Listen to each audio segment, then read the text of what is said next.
खबर बुधनी से। Budhni Shahganj national highway मार्ग के प्रक्रिया में गड़बड़ी पर कांग्रेस हुई गंभीर। वहीं भाजपा विधायक ने रेलवे लाइन में मुआवजे को लेकर विधानसभा में आवाज उठाए। बुधनी से Shahganj national highway bypass 6 line road 14/6B के भूअर्जन कार्रवाई में भूअर्जन अधिकारी एसडीएम राधेश्याम बघेल बुधनी ने प्रकरण दर्ज होने के पूर्व ही प्रारंभिक अधिसूचना की तथा अधिसूचना दिनांक 14 फरवरी 2024 को जारी कर दी, जबकि भू अर्जन अधिकारी ने प्रकरण 1 माह 6 दिन बाद 21/3/2024 को दर्ज किया। जबकि वैधानिक रूप से प्रकरण दर्ज होने के बाद प्रारंभिक सूचना जारी की जानी थी। भू अर्जन अधिकारी एसडीएम राधेश्याम बघेल की द्वारा उक्त प्रक्रिया में भारी गड़बड़ी करने पर मामले को कांग्रेस भी बहुत गंभीरता से ले रही है। बुधनी दौरे पर आए मध्य प्रदेश के पूर्व नगरीय प्रशासन मंत्री एवं विधायक जयवर्धन सिंह ने पीड़ितों से चर्चा की तथा मीडिया से रूबरू होकर कहा कि भू अर्जन अधिकारी बुधनी के द्वारा की गई गड़बड़ी की सीहोर कलेक्टर से जांच भी करवाएंगे तथा मामले को विधानसभा में भी उठाएंगे। वहीं भाजपा के विधायक ने भी बुधनी इंदौर रेलवे लाइन में किए जाने वाली भूमि कम मुआवजा मिलने के मामले की विधानसभा में आवाज उठाई कि बुधनी से खातेगांव के पीड़ितों को उचित मुआवजा मिले और फिर से सर्वे हो। बता दें कि बाईपास मार्ग एवं रेलवे लाइन निकलने पर बुधनी और खातेगांव के कई लोग कम मुआवजे को लेकर धरना प्रदर्शन भी कर चुके हैं। खबर आ रही है खातेगांव बुधनी से हाईवे रोड भी है और हाईवे रोड के संबंध में भी हमारे लोकप्रिय पूर्व पार्षद संजय शर्मा जी ने हमको बहुत इसमें जानकारी दी है और इसमें जो त्रुटियां हो रही हैं एसडीएम और शासन के माध्यम से मैंने सभी किसानों से निवेदन किया है कि हमें इन त्रुटियों के बारे में एक लिखित पत्र दे दें ताकि हम कलेक्टर सीहोर से और उसके साथ साथ मध्य प्रदेश शासन से भी हम बात करके इसका निराकरण करवाएंगे। हमारी जिम्मेदारी रहेगी। धन्यवाद।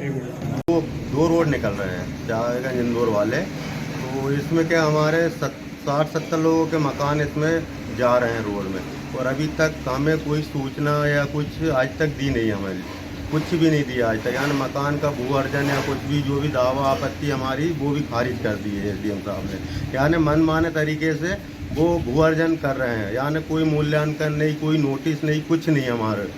और हमारी इस साइड भी ज़मीन हमारी है, हमारे ज़मीन में मकान बने हुए और उस साइड भी हमारी ज़मीन है।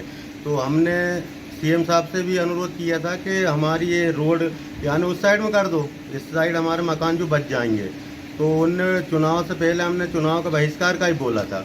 मैंने कहा हमने 2 रोज बहिष्कार के लिए भी हम लोग बैठे थे। तो इसके बाद में सांसद महोदय द्वारा हमें बताया गया कि बोले ये रोड बोले कि वो अभी होल्ड कर दिया है, बोले इसको बाईपास करेंगे, ऐसा बता दिया। और इसके बाद में अब सुनने में आ रहा है इसको ब्रिज बना रहा है। तो ब्रिज से भी कोई वो नहीं है, यानी फिर भी मकान तो हमारे जा ही रहे हैं उसमें। वो कोई उचित मुआवजा भी ऐसा नहीं है कि कोई उचित मुआवजा मिल जाए हम लोगों को। यानी अब इधर और सबसे मेन चीज़ हमारे यहाँ ये समस्या है कि सबके नंबर जो है हमारे मकान के सब उल्टे सीधे नंबर है। हम किसी के नंबर पे बैठे, कोई हमारे नंबर पे बैठा, अभी तक इसकी भी कोई सुनवाई नहीं हुई, कुछ नहीं हुआ।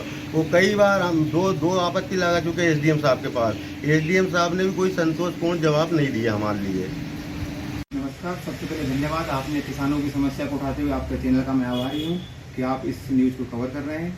146B का जो भूअर्जन हो रहा है होलीपुरा से शाहगंज तक बाईपास के लिए, उसके संबंध में सबसे पहले प्रशासन द्वारा 3A की पब्लिकेशन किया गया था 14 फरवरी को, जिसकी आपत्ति सुनाते हुए 15 मार्च को उनकी आपत्ति निरस्त करके 16 मार्च को पुनः 3D का पब्लिकेशन कर दिया गया।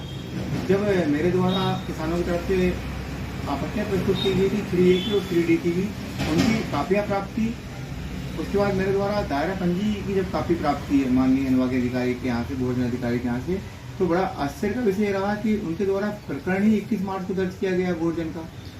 तो ऐसी स्थिति में प्रकरण दर्ज होने से पूर्व ही सारी कार्रवाई करी जाना, कहीं ना कहीं NHI को, कहीं ना कहीं जो मुंडन कंस्ट्रक्शन कंपनी है जो रोड का टेंडर खोल चुका है, उसको लाभ पहुँचाने के लिए सारी कार्रवाई शासन द्वारा की गई है।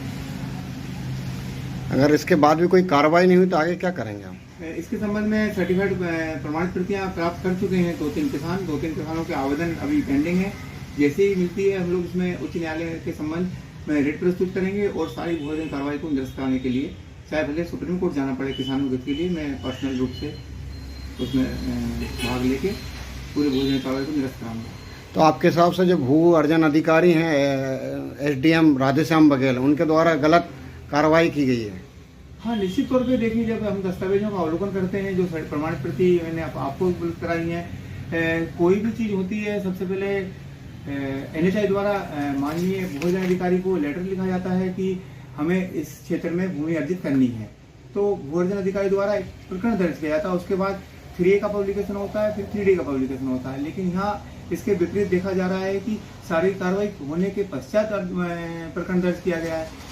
मैं आपको एक बात और बताना चाहता हूँ, इससे पूर्व भी जो वर्धमान कंपनी लगी हुई है बुधनी में, उसमें भी इसी तरह की कार्रवाई की गई थी। उसके संबंध में भी हमारे द्वारा परिवाद प्रस्तुत किया गया था और तत्कालीन अधिकारियों के खिलाफ न्यायालय में प्रकरण दर्ज हुआ था।